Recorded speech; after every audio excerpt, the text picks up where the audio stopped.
Good morning fifth class. Chapter number निकालेंगे हिंदी का, chapter number 17 बादशाह बना चोर। सभी निकालिए। चैप्टर में बताया है कि हर इंसान में कोई ना कोई हुनर होता है। अगर उस हुनर का सही तरीके से इस्तेमाल करेंगे, सही जगह पर उसका प्रयोग करेंगे तो हमें जीवन में सफलता अवश्य ही प्राप्त होती है। इस जो ये हमारा प्रस्तुत पाठ है इसमें भी उसी कहानी का संदेश दिया गया है। सभी ध्यान से सुनेंगे। एक गजनी का बादशाह था। वो रात को एक दिन क्या करता है, अपना भेष बदलकर अपने राज्य में घूम रहा था। उसे एक दीवार के पास कुछ चोर छिप छिप कर चलते दिखाई दिए। वह उनकी ओर बढ़ा। चोरों ने भी उसे देखकर ठिठक कर खड़े हो गए। उनमें से एक चोर ने पूछा, भाई तुम कौन हो और रात के समय यहाँ क्यों घूम रहे हो? एक चोर ने उससे पूछा कि भाई तुम कौन हो और यहाँ पर क्यों घूम रहे हो?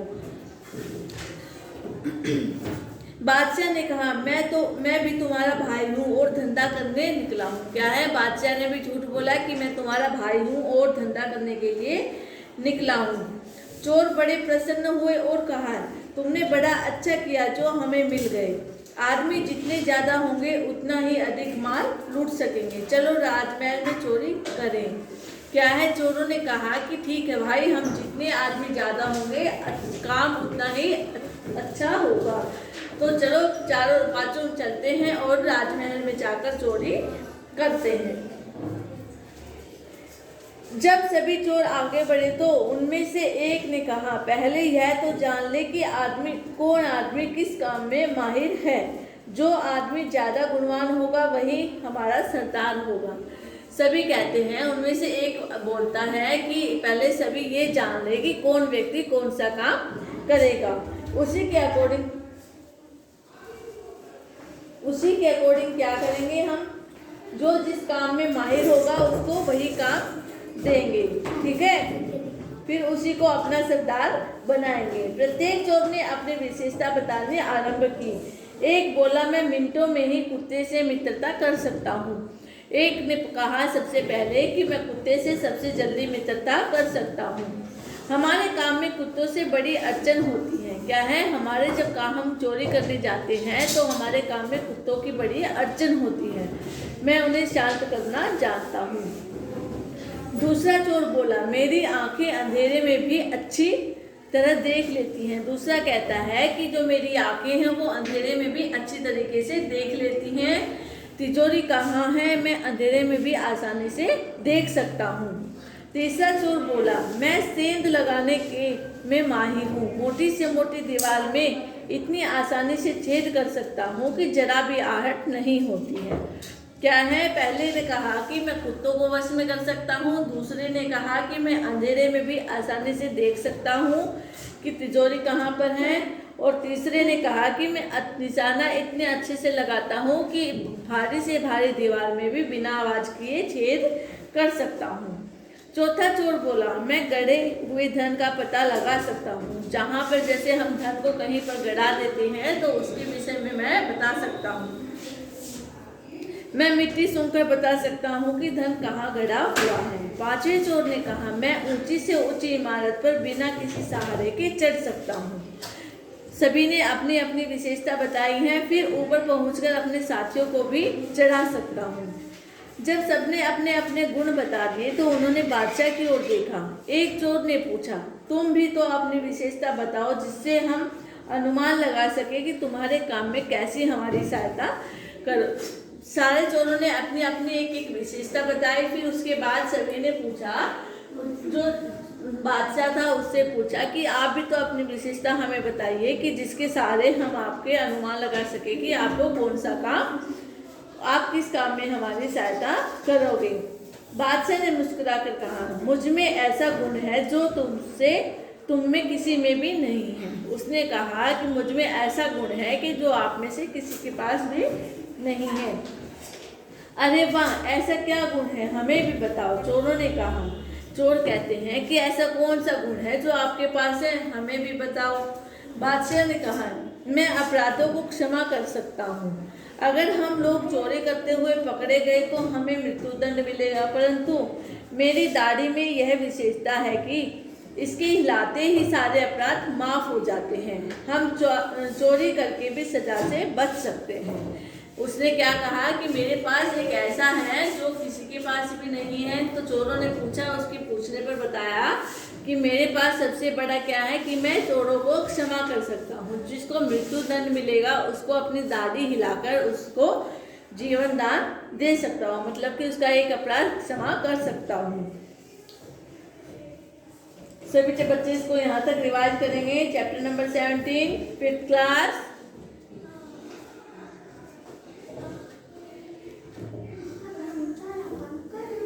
सभी रिवाइज करें।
सभी ने किया। उसके बाद देखिए, चोर बड़े प्रभावित हुए और कहा, सचमुच तुम्हारी दादी में तो बड़ी शक्ति है भाई, तुम ही हमारे सरदार बनो। अगर हम पकड़े गए तो तुम माफी मिल जाएगी। इस तरह विचार विमर्श कर सभी चोर बादशाह के महल के पास जा पहुंचे। वहां एक कुत्ता भौंका। एक चोर ने उसे विशेष ढंग से पुचकारा और वो शांत हो गया। दूसरा चोर उछलकर महल की दीवार पर चढ़ गया। ऊपर से रस्सा डालकर उसने बाकी चोरों को भी ऊपर खींच लिया। तीसरे चोर ने महल की दीवार में सेंध लगाई और खूब लूटपाट की। जब सब लूट का माल लेकर चलने लगे तो बादशाह ने सबके नाम और पते पूछ लिए और उनसे विदा ली। अगले दिन सवेरे ही बादशाह ने मंत्री को सबके सामने सबके नाम पते बताए और उन्हें बंदी बनाकर लाने का आदेश दिया। मंत्री ने तुरंत सैनिकों को भेजा और चोरों को पकड़कर बादशाह के सामने प्रस्तुत कर दिया। जब चोरों ने बादशाह को देखा तो वे दंग रह गए। रात तो बादशाह स्वयं उनके साथ चोरी में सम्मिलित था। यही वह चोर था जिसने कहा था कि उसकी दाढ़ी हिलाते ही सब अपराध क्षमा हो जाते हैं। चोर साहस करके आगे बढ़े और बादशाह के सामने सिर झुकाकर अभिवादन किया। बादशाह ने चोरों से पूछा, तुमने राजमहल में चोरी की है? सबने एक स्वर में उत्तर दिया, हाँ हजूर, यह अपराध हमने ही किया है। बादशाह ने पूछा, तुम लोग कितने थे? हजूर, हम 6 लोग थे। चोरों ने कहा, छठा चोर कहाँ है? बादशाह ने पूछा। अन्नदाता क्षमा करे, किंतु छठे चोर आप ही थे। चोरों की यह बात सुनकर सभी दरबारी दंग रह गए, किंतु बादशाह मुस्कुराया और पूछा, अच्छा आप बताओ तुम क्या चाहते हो? चोरों ने कहा, अन्नदाता, हम सबने तो अपना अपना हुनर दिखा दिया, अब छठे की बारी है, जिसने कहा कि उसकी दाढ़ी हिलते ही बड़े से बड़ा अपराध भी क्षमा हो जाता है। अब आप अपना हुनर दिखाएं जिससे हमारे जीवन बच जाए। चोरों की हाजिर जवाबी से बादशाह बहुत प्रसन्न हुए। उसने कहा, तुम सभी प्रतिभाशाली हो और अपना अपना काम बड़ी लगन के साथ करते हो। अपने हुनर को गलत कामों में मत लगाओ, उससे राज्य का भला करो। चोरों ने चोरी करने का धंधा छोड़ दिया और बादशाह ने उन्हें अपने खुफिया विभाग में नौकरी प्रदान करा दी। क्या है, चोरों ने जब चोरी कर ली तो चलते समय राजा ने उनके पते पूछ लिए, सभी के नाम पूछ लिए। उसके बाद जब जाने लगे सभी से विदा ली। उसके बाद अगले दिन सुबह राजा ने अपने सैनिक से कहा, मंत्री से कहा कि जाओ उन चोरों को पकड़कर लेकर आओ। फिर उसको पकड़कर सैनिक जाते हैं, पकड़कर लेकर आते हैं। तो जो चोर थे वो राजा को देखकर चौंक जाते हैं। वो कहते हैं कि छठा चोर तो यही था। राजा के पूछने पर जब उसने कहा कि छठा चोर कौन था, तो चोरों ने कहा कि आप ही छठे चोर थे। तो उसके बाद जब जो चोर थे उन्होंने अपना अपना हुनर बताया, तो राजा ने कहा कि इस हुनर का आप सही उपयोग, गलत उपयोग न करके सही उपयोग करो, तो इसमें राज्य का क्या होगा, भला होगा। तो सभी चोरों ने चोरी करना छोड़ दिया और बादशाह ने क्या किया, उनको अपने महल में ही नौकरी दे दी। सभी इसको यहाँ तक रिवाइज करेंगे। Chapter number 17।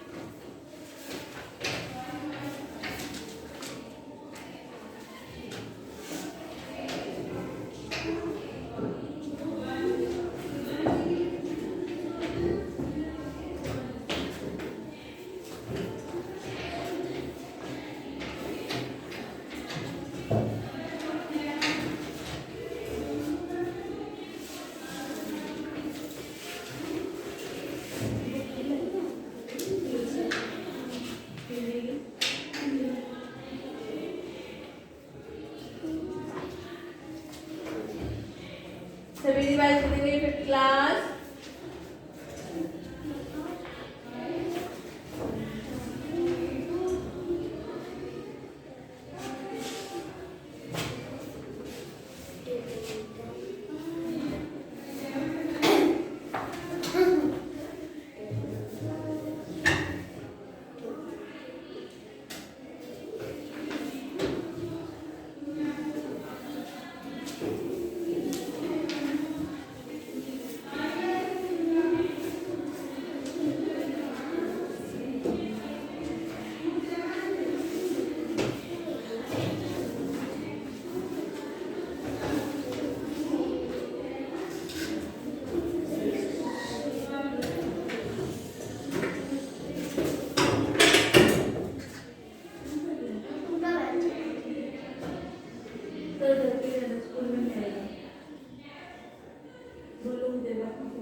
सभी ने रिवाइज किया। Fifth class. किस प्रकार से राजा था, जो बादशाह था, वो चोर का वेश बदलकर अपने राज्य में घूमता है, फिर चोरों से टकराता है, उनके साथ चोरी भी करता है, सभी के हुनर के बारे में भी जानता है, फिर भी वे चोरी करते हैं। उसके बाद क्या होता है, चोरी करने के बाद जब सभी चले जाते हैं, उनको सजा देने के लिए महल में भी बुलाता है। महल में बुलाने के बाद जब सभी उसको कहते हैं कि सबने अपना अपना हुनर दिखाया, अब आप भी अपना हुनर दिखाए, तो क्या कहता है राजा, उनको क्षमा कर देता है। ठीक है। उसके बाद क्या होता है, राजा उनसे कहता है अगर आप अपने अच्छे काम के लिए इस हुनर का प्रयोग करोगे तो आपको जीवन में क्या मिलेगी, सफलता। तो आप इस हुनर को बुरे कामों में न लगाकर राज्य का भला करने के लिए प्रयोग करें। ठीक है क्लास, सभी करेंगे इसको।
ओके, फिफ्थ क्लास जब इसको रीड करेंगे अच्छे से समझेंगे।